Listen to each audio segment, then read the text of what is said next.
बच्चों, welcome to PW. तो चलिए यहाँ पे अपन इस क्वेश्चन को देखते हैं। क्वेश्चन क्या बोल रहे हैं? What are the advantages and disadvantages of using a solar cooker? Are there places where solar cookers would have limited utility? तो दो पार्ट है क्वेश्चन के, एक एक करके देखते हैं।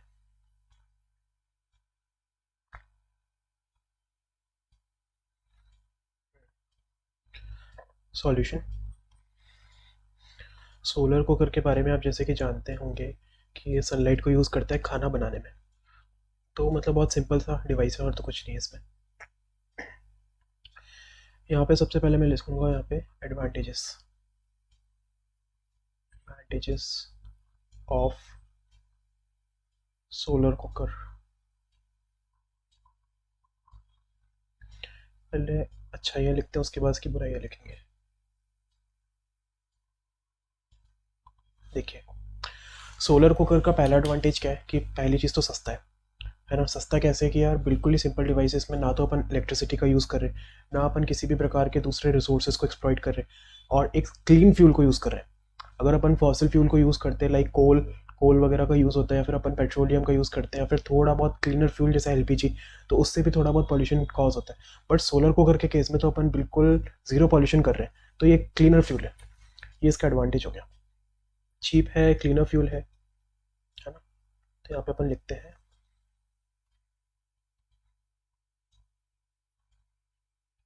It is a cheap and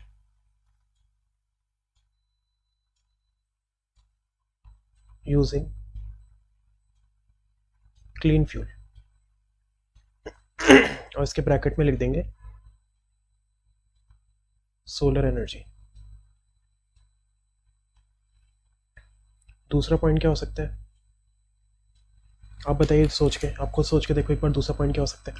दूसरा पॉइंट ये हो सकता है कि यहाँ पे कोई भी पावर कट का इशू नहीं है, क्योंकि यहाँ पे अपन इलेक्ट्रिसिटी तो यूज़ नहीं कर रहे, है ना। अगर अपन इंडक्शन यूज़ करते हैं तो वहाँ पे अपन इलेक्ट्रिसिटी यूज़ करते हैं, तो वहाँ पे पावर कट का इशू होता है। तो यहाँ पे अपन लिखते हैं there is no issue of power cuts. बिजली अगर चली भी जाएगी तो भी कोई दिक्कत नहीं है। अब अपन लिखते हैं इसके डिसएडवांटेज। हर सिक्के के दो पहलू होते हैं।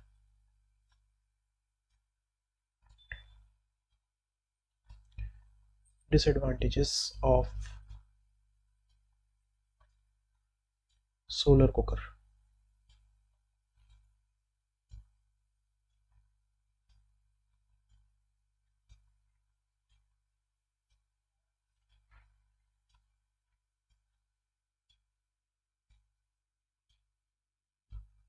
जैसा कि आप जानते हैं कि सनलाइट को यूज़ कर रहे हैं, और सनलाइट तो केवल दिन के टाइम में अवेलेबल होती है, रात में खाना कैसे बनाओगे? तो यहाँ पे ये इसका ड्रॉबैक हो गया कि अपन रात में इसको यूज़ नहीं कर सकते, राइट। तो अपन इसको लिखते हैं यहाँ पे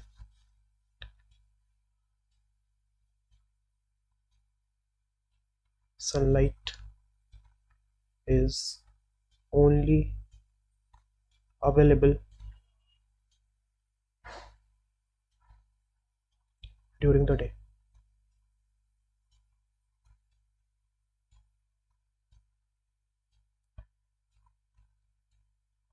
एंड इट वर्क्स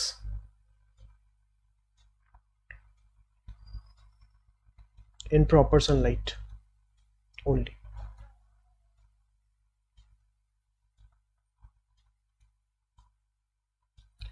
और सनलाइट में भी ऐसा नहीं कि हल्की फुल्की, जैसे मान लो हल्की फुल्की सनलाइट निकल रही है, जैसा कि मॉर्निंग के समय जो हल्की फुल्की सनरेज निकलती है ना, तो ऐसा नहीं उससे खाना बन जाएगा। इसको बहुत ही हाई इंटेंसिटी की सनरेज चाहिए खाना बनाने के लिए।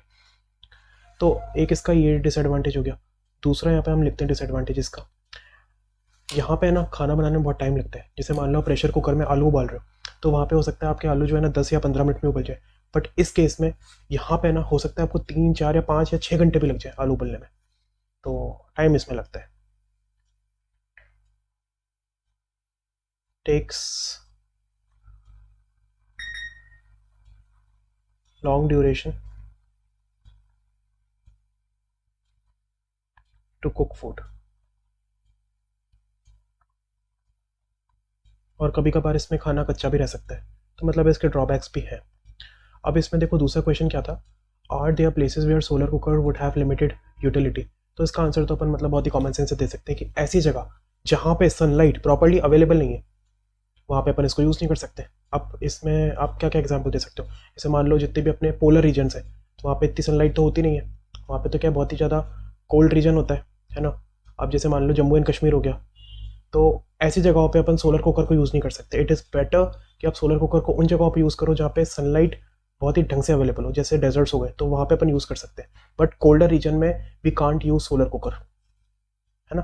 तो यहाँ पे मैं लिख देता हूँ एक लाइन, दूसरे कलर से लिख देते हैं,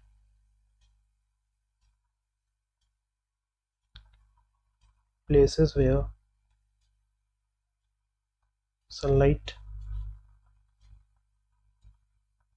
is not available